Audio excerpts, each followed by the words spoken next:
Hey guys, Happy New Year and welcome to my update. So just kind of had a few moments spare, so I thought I'd do a quick update, show you guys what I've been working on the past couple of weeks and also some of the kits I bought. Not too many, just a couple of little semi-second kits. So yeah, just a quick update. I'm not going to waffle too much, but first thing we'll do is I'm just going to switch down the camera down to the bench and go for a couple of builds and some progress I've been up to. So switch cameras and I'll see you guys in a minute. Okay, so first I've been working on two kits. So the first kit I was working on, as I think I showed in the last update, was the Trumpeter 32nd scale BF109K4. So this is kind of where I'm up to. Everything's kind of thrown in the box here. Basically assembled a number of pieces and also kind of started priming and painting as well. So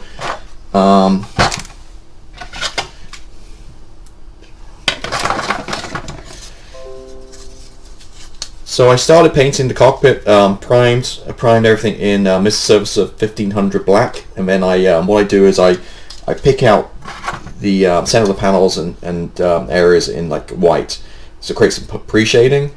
Then from that I just spray over it, and then often the pre-shading will show through. So as far as I got with this one, like I say, I painted the cockpit just a base black grey color.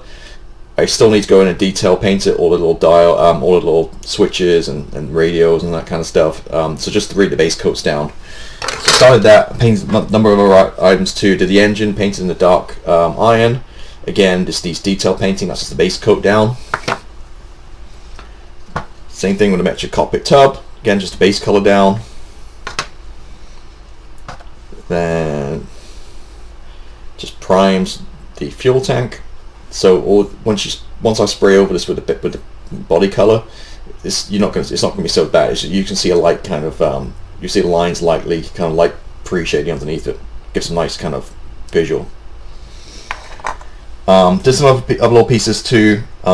Really, what happened was I started doing this. I kind of finished this about a week ago, and I kind of put it to the side. Kind of paused, pump the brakes on this one. Reason was I was waiting for the Yahoo instrument panel to come in. Kind of see that it's and a couple of goodies. I got the I think I mentioned before, I got fabric seat belts,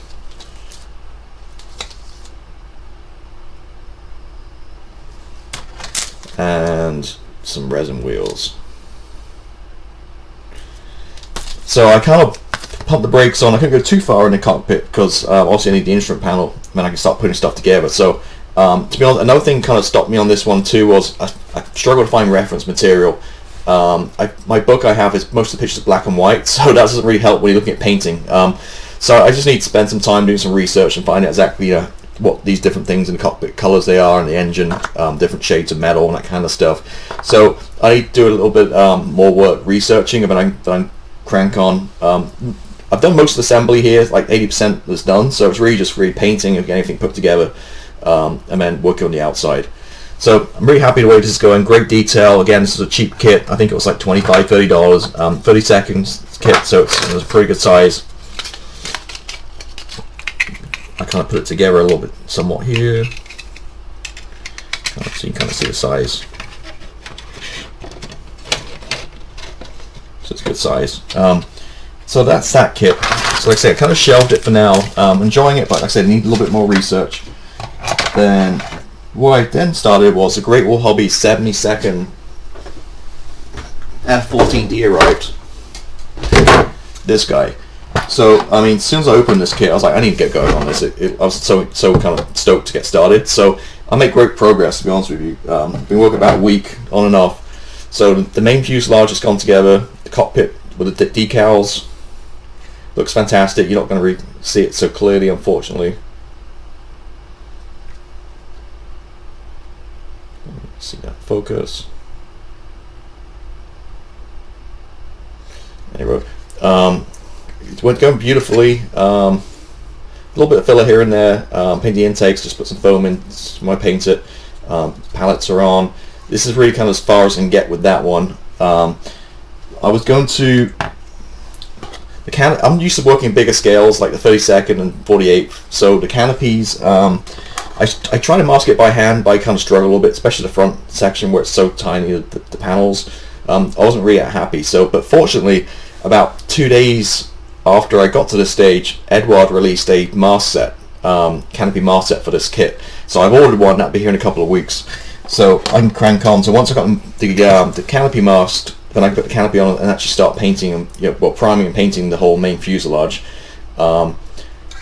It has a radar, but I decided just to glue the nose on.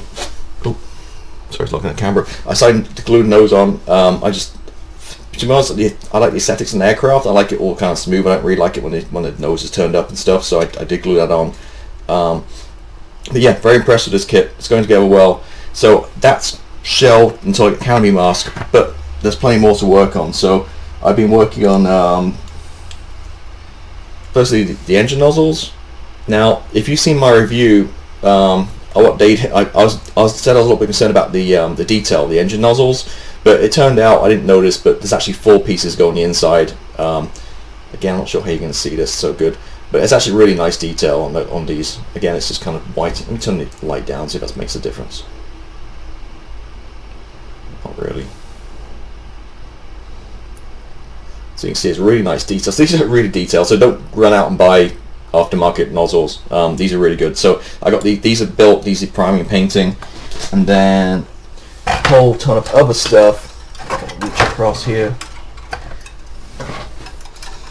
So all these guys are these have just been primed. Again, same as the Messerschmitt. I primed them in Mr. Sosa 500 black, and then I hit the center of the panels to lighten them up with the white. I'm really happy with these wings. I'm doing flaps extended and just really nicely detailed. Remember, this is 72nd scale, so it's small, but this is Tomcat's obviously a big jet, but again, I can switch my hands there. Flaps and slats. So yeah, so the white's kind of playing havoc with the camera. So what I do is paint everything black, and then when it's dry, I hit the centers and certain areas white. So what happened is once I put my grey over it, it's going to create some pre-shading underneath and some tonal differences and stuff. So the wings are really cool. I've done the tail fins, horizontal vertical stabilizers. What else? The bags, the airbags. That's pretty. So these. Nice in camera shot. There you go. So these are. I'm gonna build. Well, do all these, complete them, and then once that's done, I can then add them to the main fuselage. So what I mean by that, the wings, I can completely paint, decal, clear coat, maybe whatever, all this stuff. The tails, everything, and then once this is painted, primed and painted, then I can just at the end attach these at the very end of the build. It just makes things a little bit easier the way the assembly is going. So although I have to wait 2 weeks for the canopy mask so I can start going on this one, I've still plenty of work to do. So all of this lot, plus I have the ordnance, the pylons, or landing gear, that kind of stuff. I was worried because being 72nd scale, I was worried it might be too fiddly. I'm not used to it. I might be really tricky, but I'm not having no issues at all. It's going really well. Although I'm not starting landing gear yet, that might be a challenge. But again, it's a big aircraft, and even in 72nd scale, it's pretty big. Each of these squares on the back here are a centimeter long. So if I just put it there, it's measuring my map here. It's showing about 10.5 inches long. Which is in centimeters. Let's see, it's about 25 centimeters long. So this thing's big, plus the wings are about the same. They stick out pretty far, but with the flaps and slats, it's looking apart. So if I can show you a little bit, just slide one on like that. So then you get an idea of the size. Obviously, pushing a little bit further, and it has the flaps, it has the seals and everything over it. So going with the wings extended, you can see it's quite a big beast, but it's really happy with the kit. It's going together well. Not sure if it's worth the $60. The retail price, like I said, the previous videos, I paid $33 from Sprue Brothers on Deal of the Day. The $33 I think it's a great kit, even for $40. But $62, I can get the AMK 148 scale one for cheaper. So I mean, unless you really need the 72nd one, I'd probably go for the AMK one. But the full price. But if you find it's a deal of the day, or maybe from eBay in China or whatever for a lower price, I definitely recommend it. So far, it's a fantastic kit. The details are amazing. I was hoping once the paint goes on, it's not too fine, and you'll be able to put a wash on and see all these great details on it. So that's really it. So like I said, we work on 2 kits.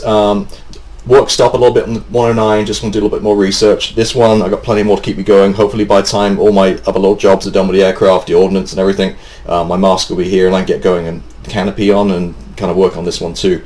Also ordered resin seats. I don't remember if I mentioned that one, but the seats are okay, but the resin ones just maybe a little bit nicer, so they'll be here too, and they'll drop in. But yeah, overall great kit, highly recommend it. So that's kind of what I've been working on, so let me switch the camera back and I'll talk about some of the kits I've just received. So there you go, so that's what I've been working on the last couple of weeks. I'm really happy the way the Tomcat's going together. Nice detail, and it's turned out to be a really nice kit. So next up I'm going to talk a little bit about what I got in the mail, new kit wise. Back to kind of normal service, and it's kind of resumed as normal. I know the past couple of updates I've had a ton of stuff over Christmas, but just a couple of kits to kind of show you guys. So the first one is, I'm showing you this one, but you obviously know I have this already, the Great War Hobbies 72nd F14D. We've talked about it already, so nothing more to say about that one, but that just did arrive since my last update. Got this guy, the GR1 Tornado. I just did a review of this one about a week ago. So my plan with this is I'm going to fully detail this. I'm going to throw pretty much all the aftermarket at it and make it kind of super detailed.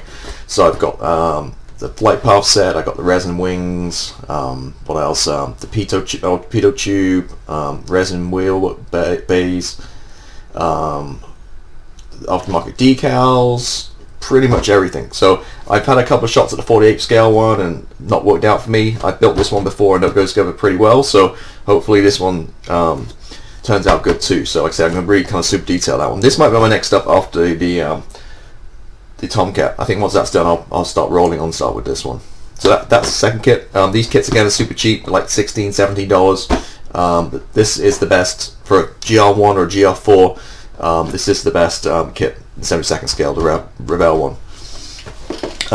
You might see a theme here, and my last kit I received just received in today from the mail guy is this one, the Hasegawa F3 Tornado in 72nd scale. These are hard to find and they go for ridiculous money, especially on eBay. I got this one reasonably priced, and I think mainly because instead of Optelic, you see here in the box, the guy wrote Opteric on the description. Obviously, it came from Japan, so I'm guessing maybe English wasn't his first language, but that typo meant it didn't reach up on many searches. So when I punched it in, I saw this at a reasonable price, I made an offer, and I got it. So it took a little bit of a while to come over Christmas, but as I mentioned, the Revell in the GR1 is the best for GR1. The F3 is the Hasegawa one. Again, I'm going to do a few upgrades on this one. I got another set of resin wings. The resin wings are actually with flaps and slats. So it's designed for these Hasegawa kits, but you can use them for the Revell kits. Just need to basically measure and redraw a hole for the pivoting and stuff. It's pretty straightforward. But yeah, so that's the other kit. So three Fastjet kits, and that's really it for now. So that's kind of what my update and what I've been up to. Again, I've had quite a lot of bench time recently. Managed to crack on a little bit of that Tomcat and also with the 109. I do have a couple of busy weeks coming up with work and real life, so my bench time's going to drop down a little bit in January. But I still have enough time to crack on and get going on these guys. So yeah, that's pretty much it. Hope you enjoyed this update, and I'll see you again next time. Thanks, and see you next time. Bye.